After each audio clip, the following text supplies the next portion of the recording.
A defesa de Mauro Cid desmonta a principal tese de defesa da ação penal 2668 sobre a tentativa de golpe de Estado. Na sustentação oral, que foi a primeira das defesas, o advogado Jair Alves Pereira, de Mauro Cid, de cara, já desmontou a principal tese das defesas dos indiciados e também de Jair Bolsonaro. Vamos analisar um pouco aqui a sustentação de defesa do advogado de Mauro Cid, onde ele deixa claro que essa questão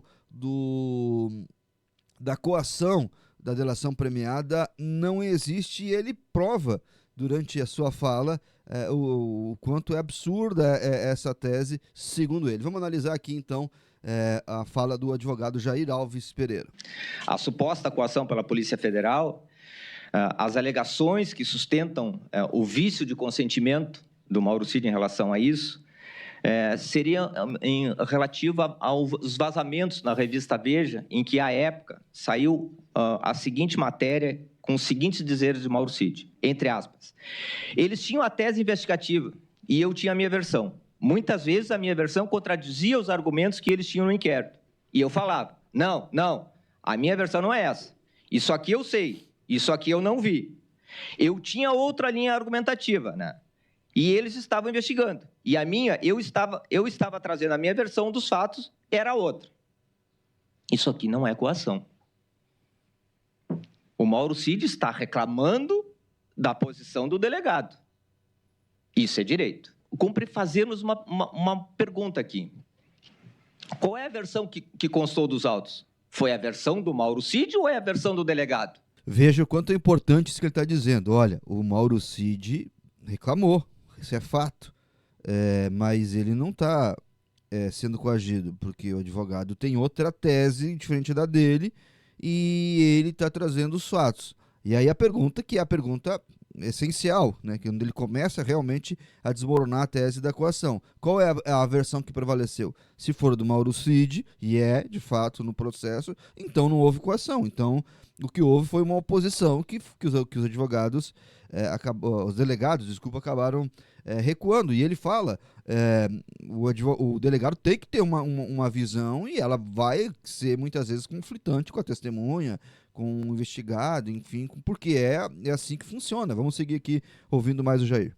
Qual é o delegado que não tem uma tese confrontante com quem ele está investigando ou com quem ele está perguntando? O delegado que não tiver uma linha de investigação e não puder questionar a quem ele está interrogando, seja indiciado, investigado, testemunha, ele não tem nada. Ele vai perguntar o quê?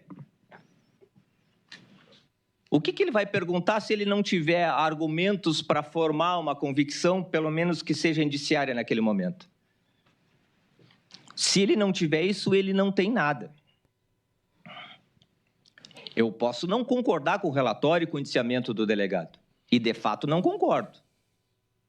Agora, nem por isso eu posso dizer que ele coagiu o meu cliente ou que ele cometeu uma ilegalidade. E aqui eu vou fazer uma ressalva, e preciso fazer por uma questão de lealdade processual. Eu preciso dizer que a equipe do Dr. Fábio Schor, que à época dos depoimentos prestados pelo Mauro Cid, sendo comandadas por ele, do Dr. Flávio Reis e Dr. Elias Milhomens, foi extremamente ética e profissional.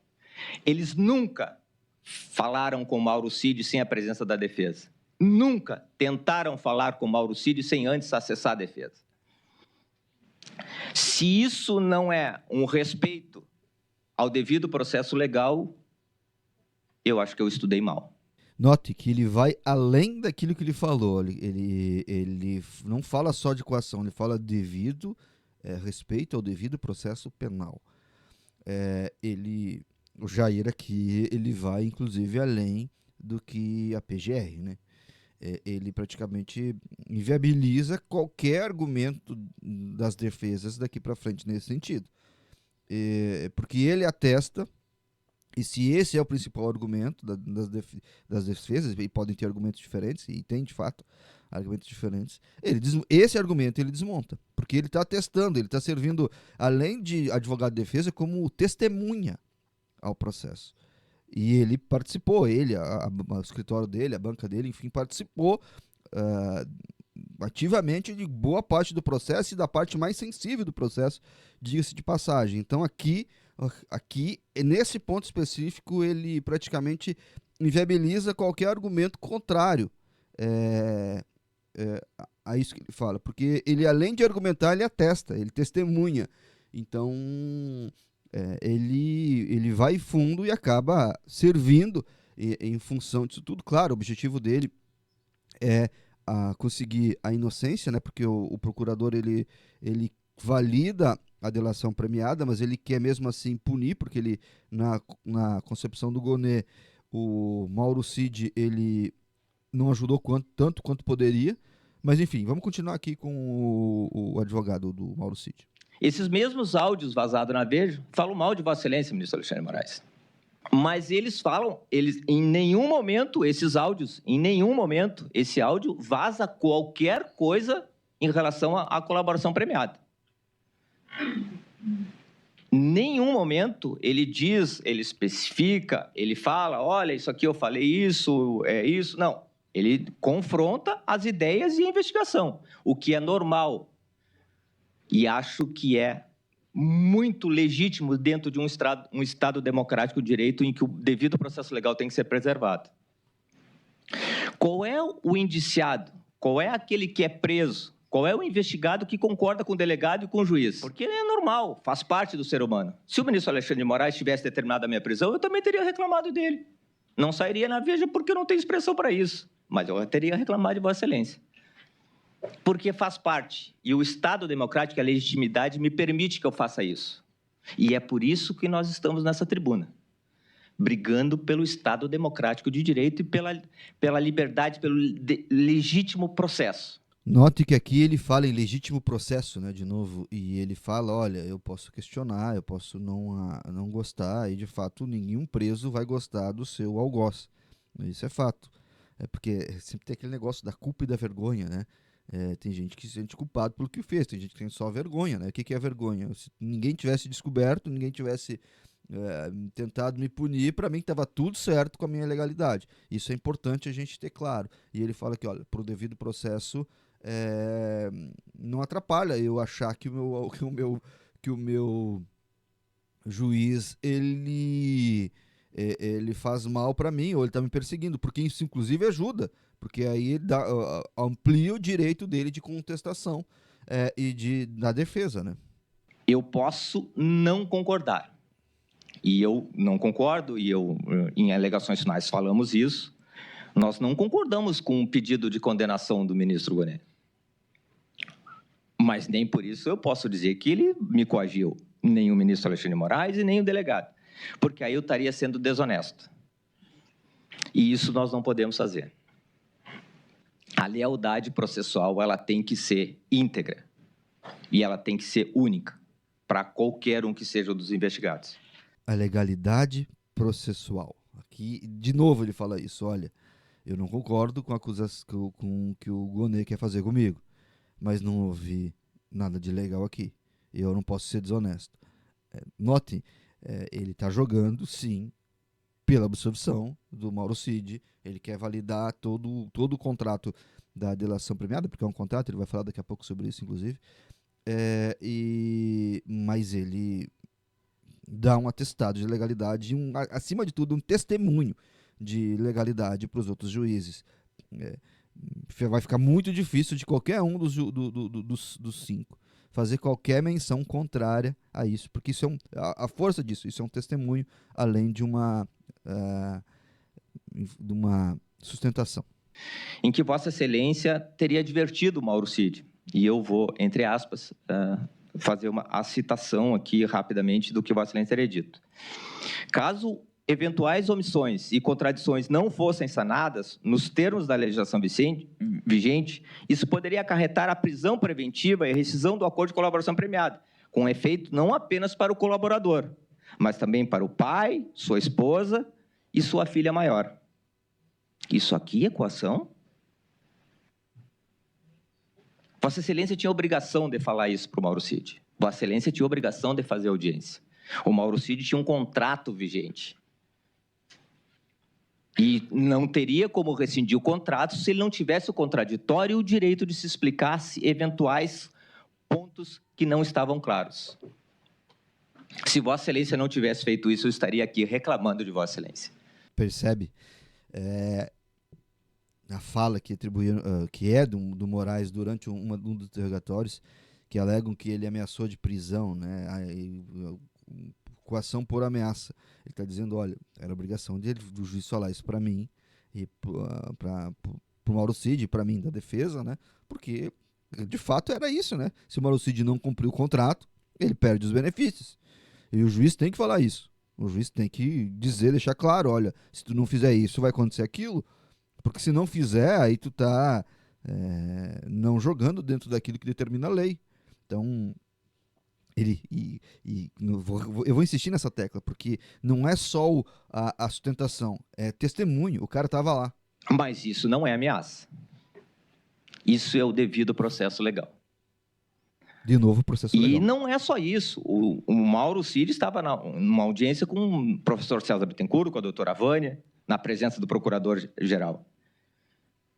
Imaginar que alguém possa ser coagido em audiência diante de tudo isso, aí realmente fica muito complicado o devido processo. Imaginar que alguém vai ser coagido na frente do Ministério Público, na frente do advogado de defesa, é muita ilação. É jogar muito com o improvável e com o impossível. E aqui, repito, ele age como testemunha do fato.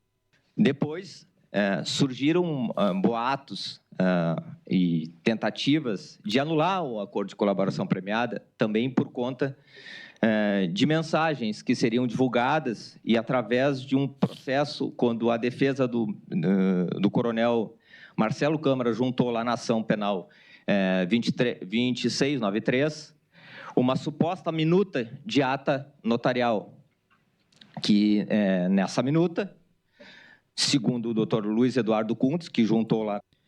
E aqui entra uma denúncia grave dele, né? Ele não trata como denúncia, porque ele não pode, né? Mas é uma denúncia grave que o Jair vai fazer agora. Com a defesa, traria o exercício do Mauro Cid através de uma rede social do Instagram, Gabriela702. Isso é alvo de investigação. Isso está lá no inquérito 5005, faz parte de uma investigação requerida por nós e deferida pelo eminente ministro relator, em que nós sustentamos que esse Instagram não foi utilizado pelo Mauro Cid e que as mensagens não são idôneas. Isso foi juntado lá na ação como uma minuta de ata notarial. Minuta de ata notarial. Mas foi juntada nessa ação penal aqui como uma ata notarial. E que de ata notarial não tem nada.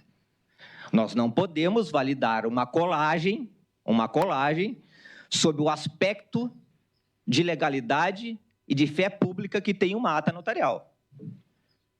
O documento juntado lá na ação penal 2693 é um documento particular, que a defesa lá atribui de direito de defesa. Está tudo bem, mas é uma colagem privada, é uma ata caseira, digamos assim.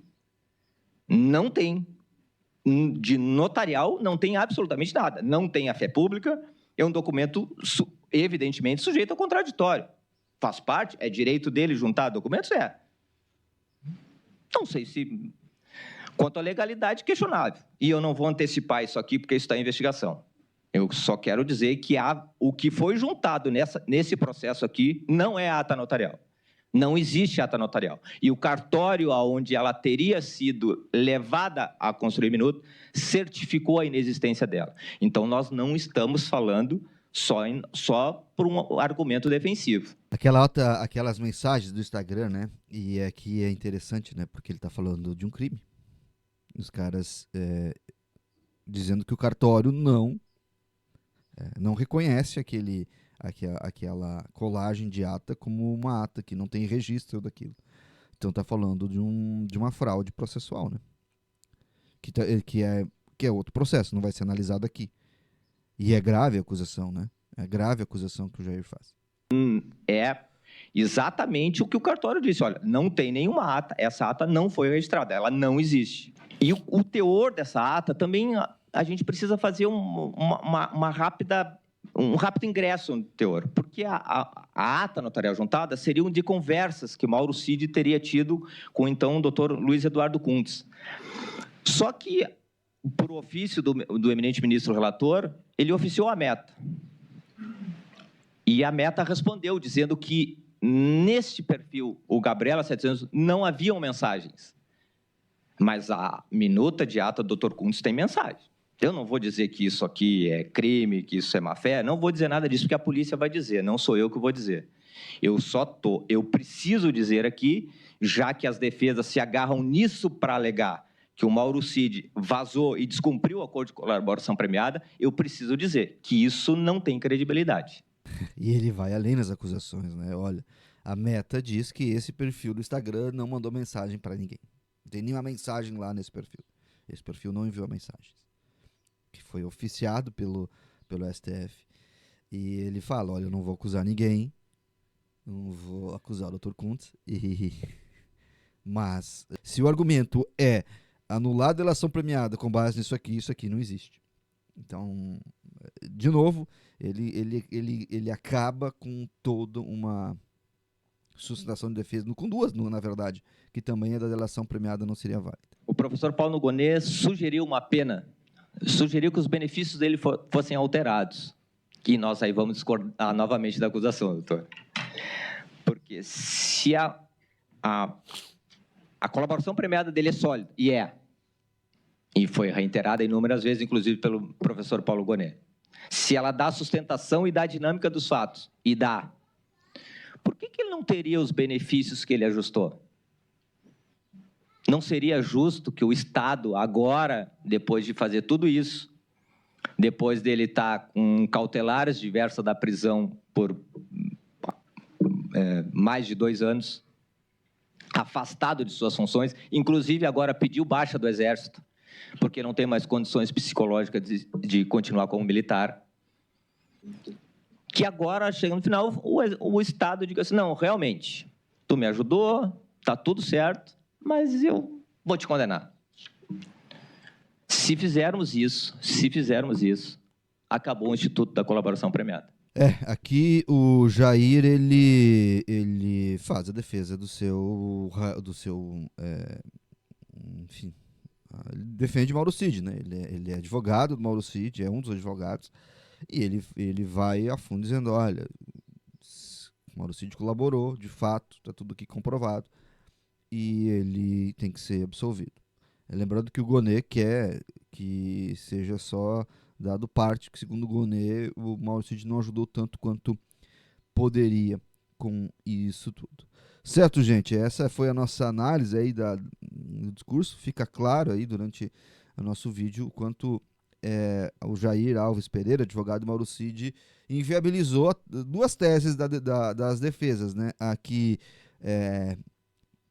existiu coação e da anulação da delação premiada, porque o Mauro Cid vazou essas duas, ele inviabiliza, e não só como sustentação oral, mas também como testemunho, porque ele estava lá, ele estava presente, o escritório dele, a advocacia estava presente, então ele serve também como testemunho, então fica muito difícil de qualquer um dos 5 juízes embarcar nessa tese daqui para frente. Certo, gente? Obrigado. Se inscreva no canal, ativa o sininho, segue com mais conteúdo como esse do SPT News e também do Interurbano. Fui!